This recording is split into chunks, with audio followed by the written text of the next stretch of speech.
Welcome to the first Tech Talk Live here from Munich, from the ARRI studio. And well, it's also a new for us, and it's a way to communicate with our audience. And normally we would visit trade shows and we would sit together with our clients, with our friends, drink a beer or a bottle of wine or whatever. Well, things are changing, and you see I'm wearing a mask.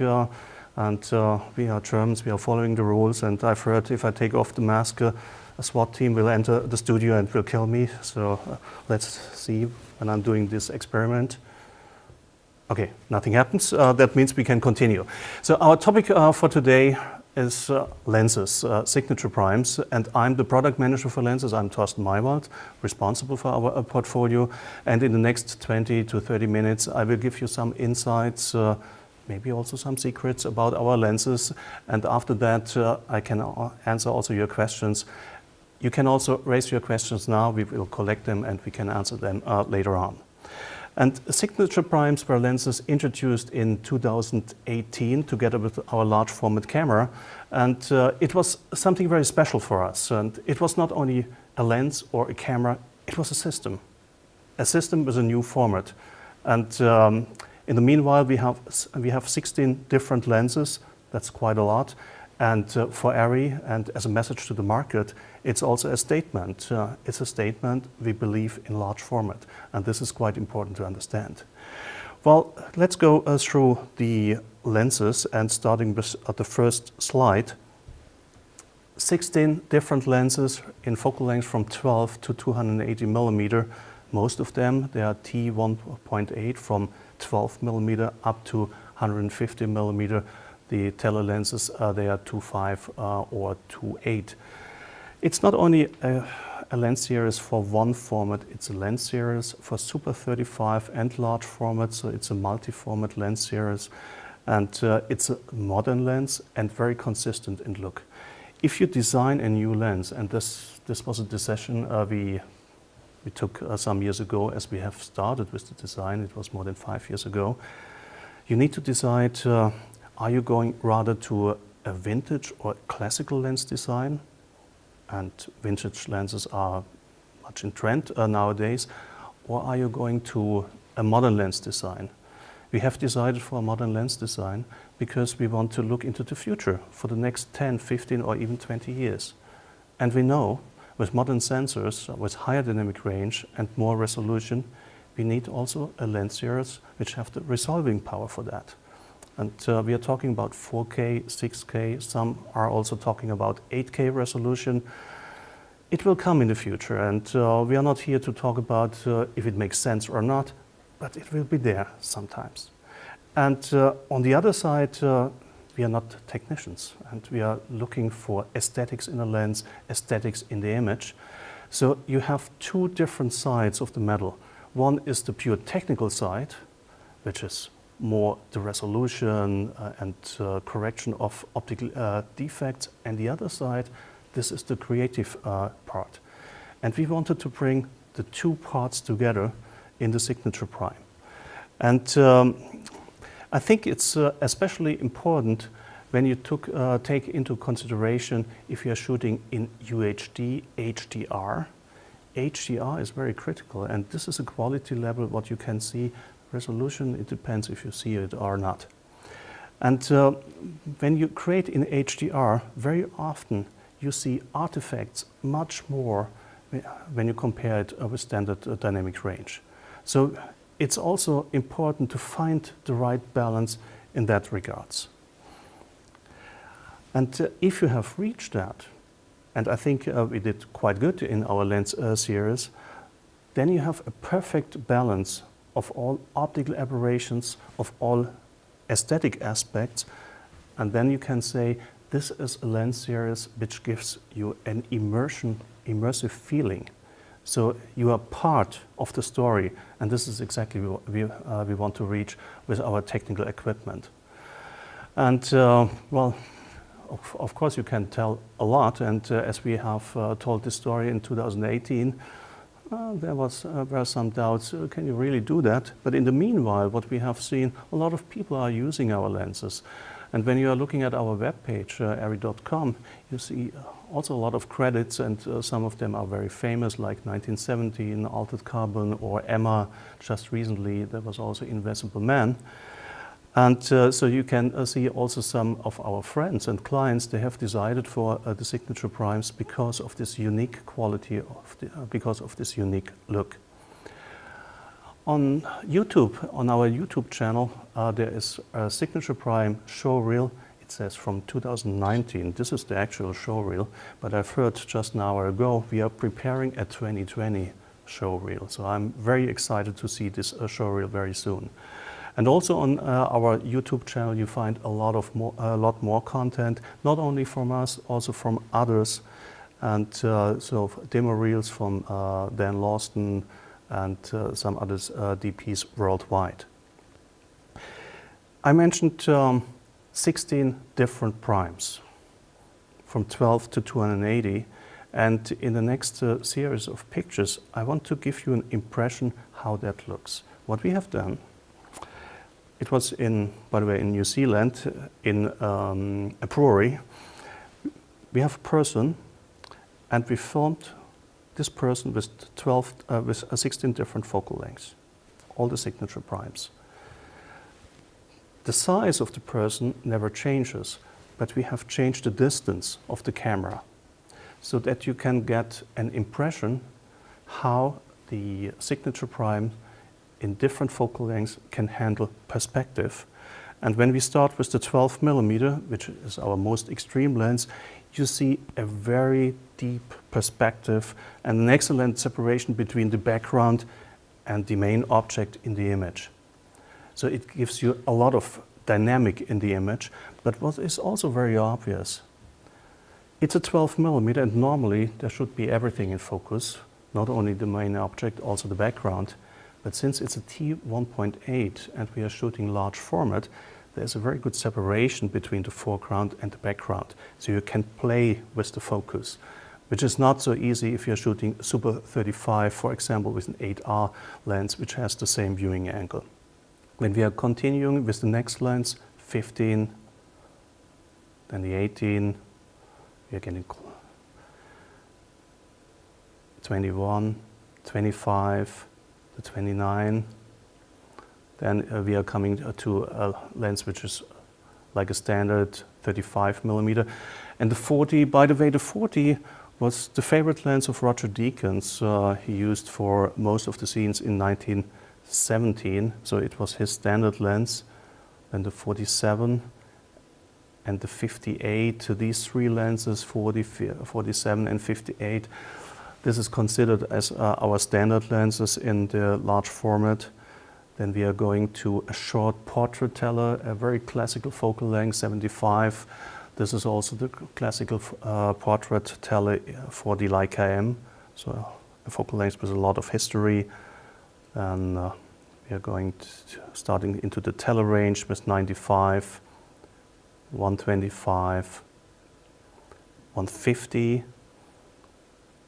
and getting more extreme with 200mm. The 200mm, by the way, this is at 2.5, and it still has the front diameter of 114mm, and this front diameter it shares also with the 18 to 200mm. The 280 is our most extreme teller. It's a 2.8.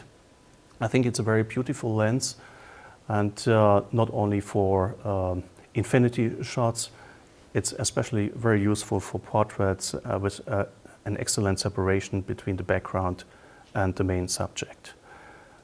And in the next slide, we are comparing the two extremes, the 12 and the 280mm, all lenses from the same family, but a very different look in perspective. But the color rendition and also the sharpness of the lens is more or less the same. If you want to have more details on that on our webpage, we have small video clips with this scenery and much more details, as you can learn much more also on our webpage. Coming to a question which I get very often, this is a large format lens series, And what happens in Super 35? Super 35 is still the standard, and it's the standard in our industry since more than 100 years. And of course, you can use these lenses also in Super 35, but the focal length will stay, but the viewing angle is changing. When we are going to this chart, you see a comparison between the signature prime focal length and the corresponding focal lengths in Super 35, which give you an equivalent angle of view. So the 12, in fact, has the same viewing angle like the 8mm, and the 280, it's the viewing angle of a 200mm lens. And this represents roughly also our range, what we have in Super 35. We have an ultra prime 8mm, and our longest prime lens is 180mm, also an ultra prime, and everything in between. So when you are shooting in Super 35 and you want to match the viewing angle of a large format, you have to calculate with a factor of roughly 1.44. This depends a little bit on which shooting formats you are comparing. And if you are only shooting in a Super 35, focal length never changes.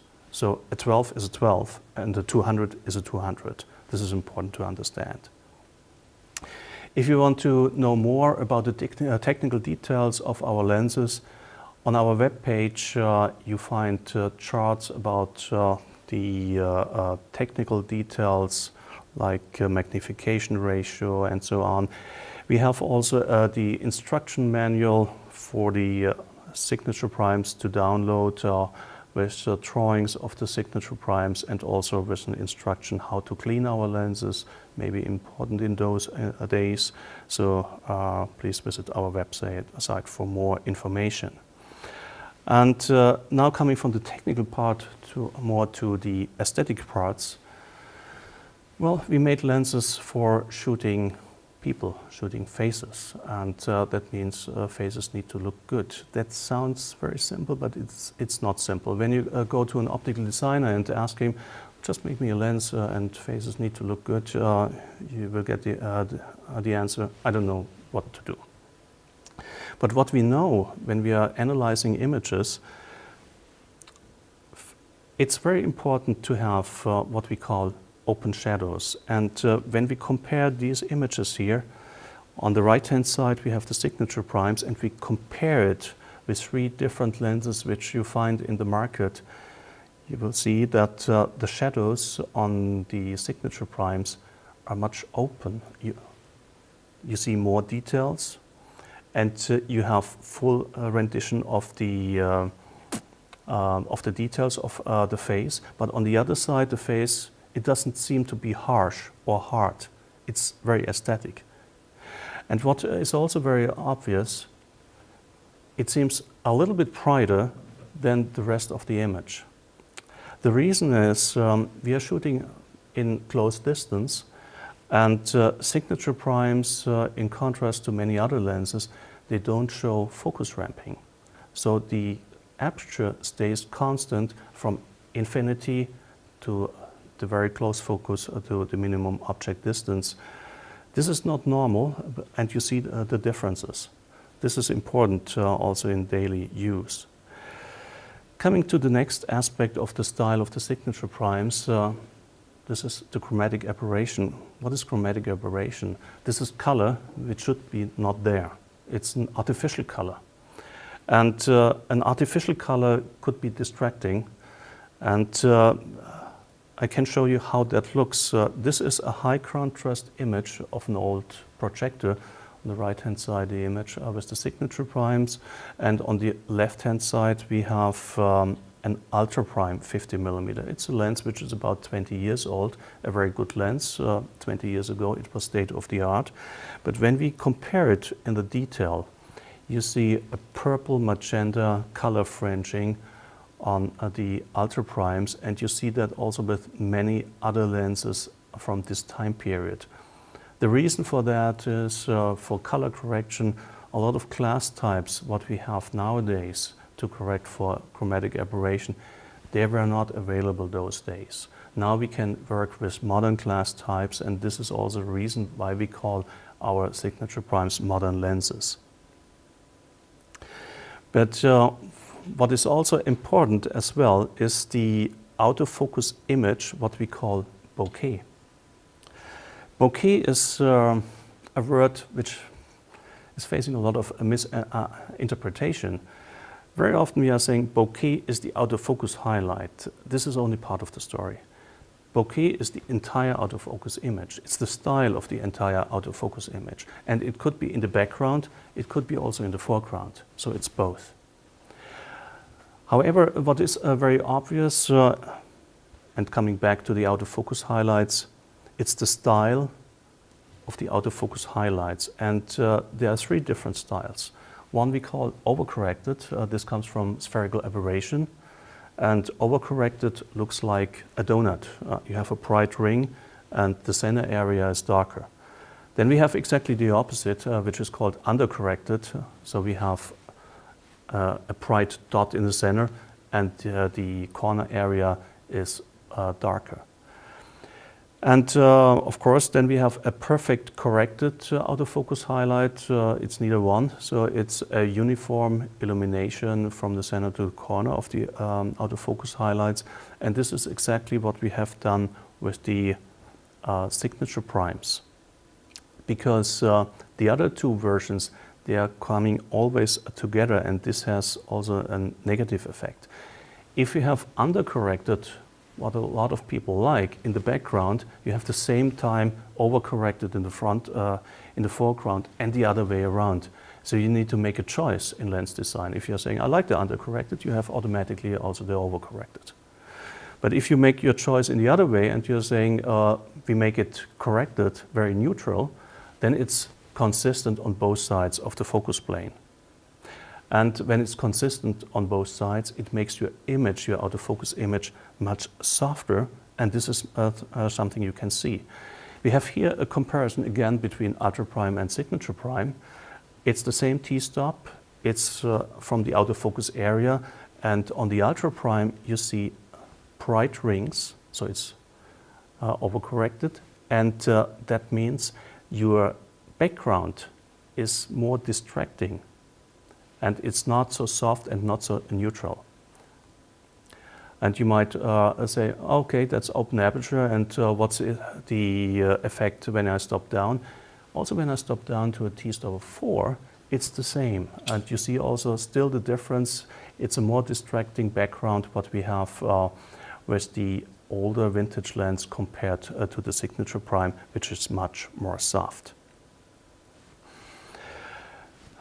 We are talking a lot about flaring, and flaring, it has pros and cons. And if you have the right flares, it looks nice. If you have the wrong flares, maybe it doesn't look that nice, and it could be very distracting. When we are looking for vintage lenses, older lens designs 40, 50 years ago, they might have maybe 6 or 8 lens elements, and correcting flares just with 6 elements, it's rather easy. However, in the old days, the coatings were not that good, so you can see flares. But if we would make such a lens in a modern way, with 6 or 8 lens elements with the best coatings, you would see not much flares.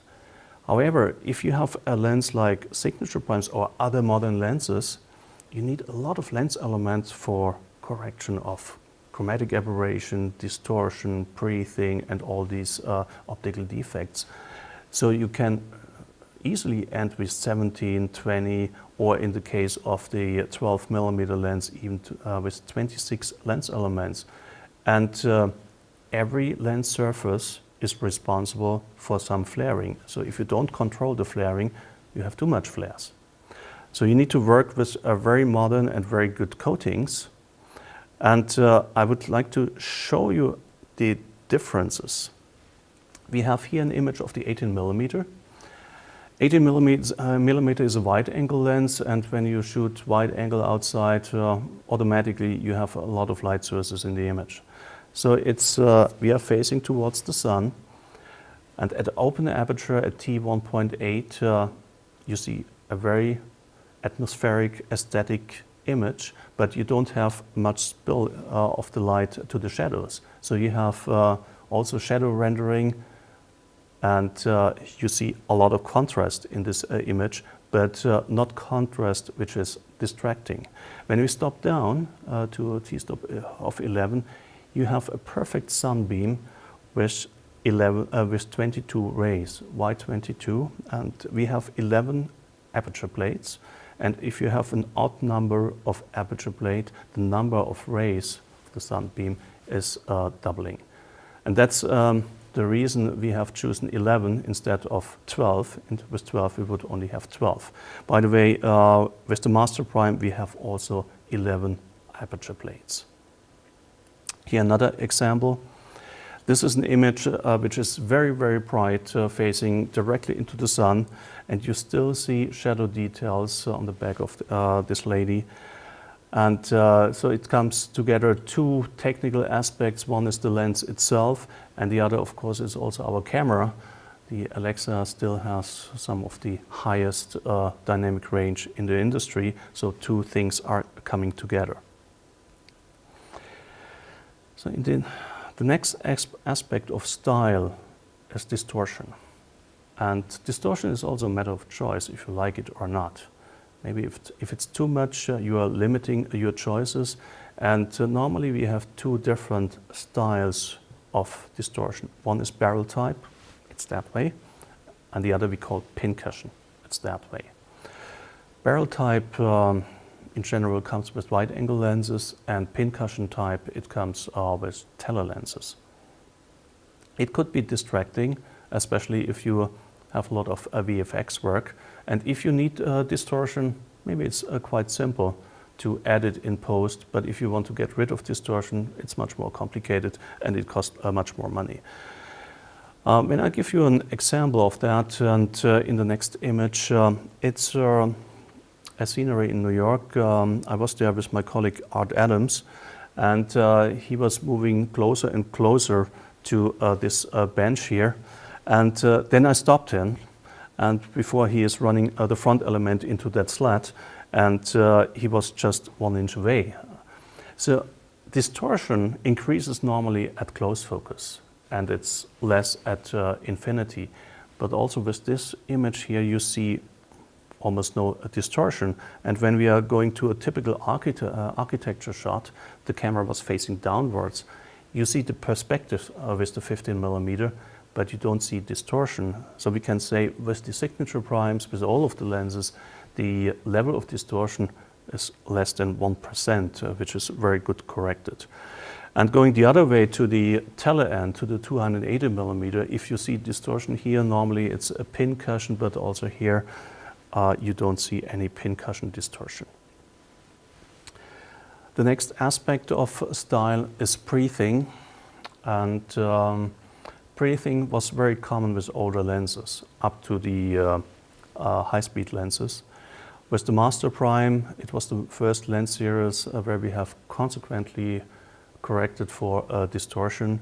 And also with the signature primes, the level of correction of distortion is very high, of breathing is very high. You can see breathing much more pronounced in close focus. At infinity level, it's going away. And I give you an example here. And this checkerboard was shot with a modern lens, and I'll just let run the video. So we are pulling focus forth and back, and then we are comparing it with the 47mm standard lens of the signature primes. You see the differences, and we have this breathing effect with the vintage lens, with the competition lens, and we don't have the breathing effect with the signature primes. Compensation of breathing could be rather complicated in some cases. You need a second lens group which moves like a zooming group, because breathing is a change in magnification. So it's a little bit like zooming, and you need to take back this change in magnification to compensate for that. So these are some aspects of the look of the signature primes which are built into the lens. But we have also some looks which you can create by yourself. So it's a highly versatile possibility to create your own look. And this works with the magnetic rear filter holder. And I can show you how that works. It's that easy that you can even do it on set. We have here on the rear side a magnetic filter holder. I put that away. It's an empty ring. And this ring is fixed by 12 magnets, so you can change also the position of this ring. This could be important for some filters which needs an orientation. And here I have a glass element. Maybe you see a little bit this reflection of the glass element. And I put it also on the rear side, so it flips in. Quite simple. You can do it on set. You don't need any tools. And this is a schematic drawing how it looks. So you have here an LPL mount and a magnetic rear filter holder with a glass element. And now I show you the differences. This is an image which is very clean, straight. And then we put on the rear side a diopter, a very strong diopter with a strength of +3.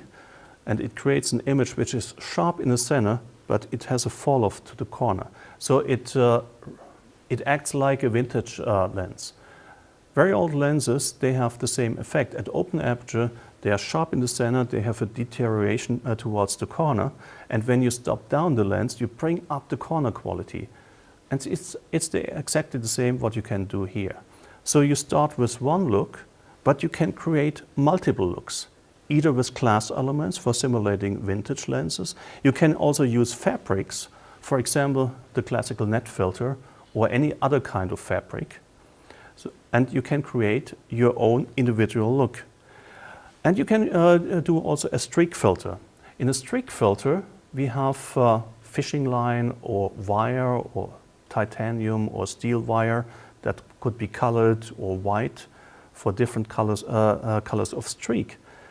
And you can easily swap this streak filter and also the glass filters between the different focal lengths because they are all sharing the same interface. And this is a typical effect of a streak filter. And now it becomes also obvious why we have 12 magnets and an orientation of the filter. Then you can also do vertical or diagonal streaks if you like to do that. On our web page, you will find also more material about the rear filters and also how rear filters, diopters in different strengths influence the bokeh of your image. Earlier, I have mentioned either you decide between overcorrected or undercorrected. We have decided for neutral. But if your wish is to have something like a vintage look, that's over or undercorrected, you can do it with either positive or negative diopters. And you can also swap the autofocus style between under and overcorrected, between the foreground and the background with appropriate diopters. This is something you cannot do in post because it's a three-dimensional effect. It needs to be burned into the image. Let me summarize what are the features of the signature primes.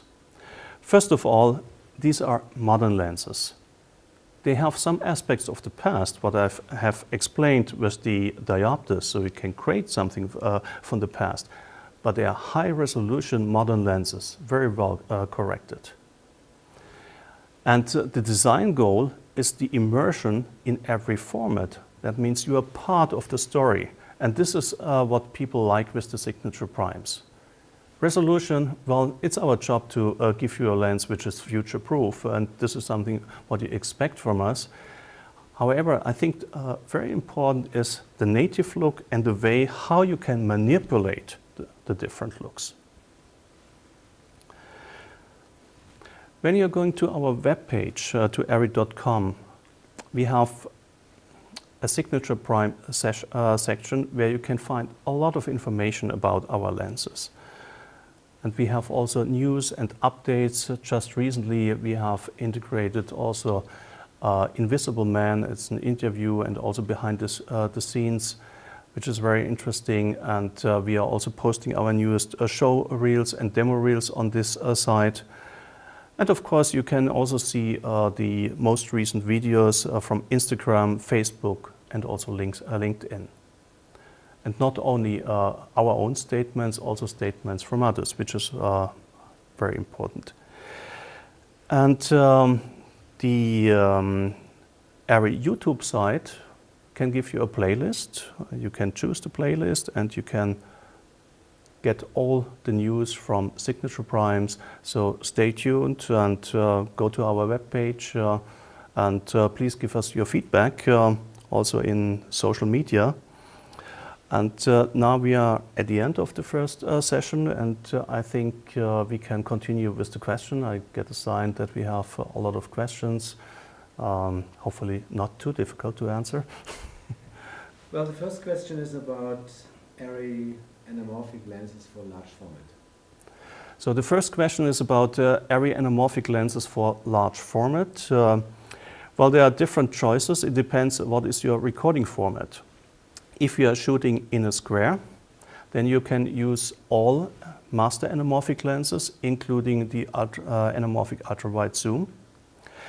If you are using larger formats than a square, you get a fall-off towards the corners and maybe dark edges with the very wide-angle lenses. However, since, as I've learned, Netflix prefers a square format 2:1, you can use most of the master anamorphic lenses. And they all have a t-stop of t1.9. At this format, this gives you a very shallow depth of field and a very unique style. Why did we do a new mount, LPL mount? The question is, why have we done a new mount? Well, it's a little bit a longer answer. ARRI has introduced the PL mount about 40 years ago. The PL mount was made for Super 35 with an image circle of roughly 30 millimeter and a back focus of 52 millimeter because of the mirror shutter, the spinning mirror. We don't have any longer a mirror shutter, and we have a larger format. And of course, we could have stayed also with the PL mount, but with a lot of compromises. So the first question I was asking almost 6 years ago, as we thought first about large format, was what would be the ideal diameter of a lens and the ideal back focus? Don't forget anything what you know about mounts in the industry. And our optical designers came back and saying, well, it should be around 40, 44 millimeter and around 64 millimeter diameter. Then we are safe for the future. For the current sensor generation and also future sensor generation. And we are also safe to make high-speed lenses with a very high performance. It was not an easy decision for us. Then we have decided, well, let's go for a new mount. And since ARRI has introduced the PL mount 40 years ago, and we gave it to the industry for free, we are doing the same with the LPL mount. It's for free. Every lens manufacturer, accessory manufacturer, camera manufacturer can get the information about the mount and can adopt it. And we think the LPL mount should become the standard for the next 40 years. The question was, will there be signature zooms? Somehow I was expecting the question about signature zooms, and well, when you remember, as we have introduced the primes in 2018, I have said, and there will be zooms. Yes, there will be zooms, and we are working on zooms, so stay tuned. Maybe you will hear some news very soon. Is there any set of other front elements, maybe uncoated for special flares? There's the question about a set of uncoated front elements, maybe for flares. And we are still thinking about it. You can create similar effects with the rear filter holder. If you have just a glass element uncoated or coated with a higher reflectivity coating, and it can do the job. And you can change it on set without the help of a lens technician. So we think it will do the job. If we find out there is a request from your side and you need to have more and more flares, of course we will react to your demand and will bring flare elements to the market. Why have you chosen 11 aperture blades instead of, for example, 14 or 18? Well, we have chosen an odd number, and if you choose 14 aperture blades and you are facing your camera towards the sun, you get a sun beam with 14 rays. If you're choosing 11 aperture blades, which is an odd number, it doubles. You have 22. That's the reason we have chosen an odd number and not 14 or 18. So it doesn't give you the effect. Then you need to choose 17 or 19. But if you choose 17 or 19, it makes your mechanics for the aperture thicker and thicker, and that limits your possibilities in optical design. And we wanted to achieve optical designs which have the same look over the entire range. So that was the reason to go for an odd number and also 11 aperture blades. Question comes in whether we can fit an LPL mount on an ARRI film camera. The question was, can we fit an ARRI LPL mount to an ARRI film camera? Unfortunately, I need to say the answer is no, because the back focus of film cameras is 52 millimeter. They have the spinning mirror shutter, and the back focus of the signature primes or the LPL mount is 44 millimeter, so it's too small. We cannot use LPL on film cameras. So it won't also not work on the Alexa Studio cameras because they require also the long back focus. But LPL works with any other ARRI Alexa cameras, also with the 2010 model, the Alexa EV. Very good question. What are the benefits of the new LDS? Is it going to be able to integrate with LDA? Well, what is the benefit of the new LDS? LDS2, can it be integrated with LDA? With LDS2, we are just at the beginning of the possibilities. We have introduced more than 20 years ago LDS1, and this is phasing out now, being replaced by LDS2. LDS2 gives you, first of all, absolute values, and so if you put the lens on the camera, you don't need to recalibrate it by turning the rings. It immediately identifies the lens and gives you the right lens tables. And the other things, it's much more stable, and it has a very high frame rate. You can go to frames up to 1,000 frames, which is not necessary for our applications, but also LDS2 we are licensing to other partners for free. So if a high-speed camera manufacturer wants to integrate LDS, they can do it. And in the future, we will give you also more products with LDS2. So what I was saying, we are just at the beginning of a new standard also with LDS. What is the focus throw on the lenses? The question was, what is the focus throw on the lenses? I'm not sure if I really get it right, what it is. What you mean with the focus throw? I hope I understand it right, and it's from 12 to 280 millimeter, but I don't know exactly what you mean.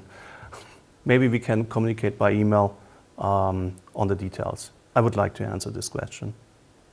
Somebody's asking whether we gave a lens to Mr. Deakins using it in 1917. Well, of course, we were cooperating with the Deakins production on that, and we are not giving lenses for free, by the way, and also this production is a client like other clients, but of course we help where we can, but it was not for free. So I think we need to finish here, but we will continue to answer your question online. One interesting one. Oh, there is one more question I hear. Why are the signatures so lightweight? The question is, why are the signature primes so lightweight? There are two reasons, and one is we are using high index glass material. With high index glass material, you can make the glass material thinner, and that means it's lighter. And the other reason is, as a barrel material, we are using magnesium. Magnesium is about 30% lighter than aluminum, but at the same time it's about 5 times more expensive than aluminum, so it was a trade-off, but we think we need to give you light-white lenses. This is very important for stabilized cameras, for handheld cameras, and that was the reason to decide for that. And yeah, it's remarkable how light-white these lenses are when you compare it with others.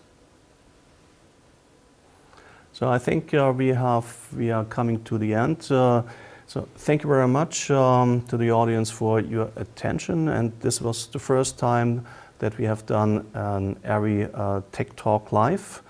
We will continue also with other topics, and I will also come back with more topics on the lens side. So thank you very much for your attention, and please stay healthy in this exciting and challenging times. Thank you.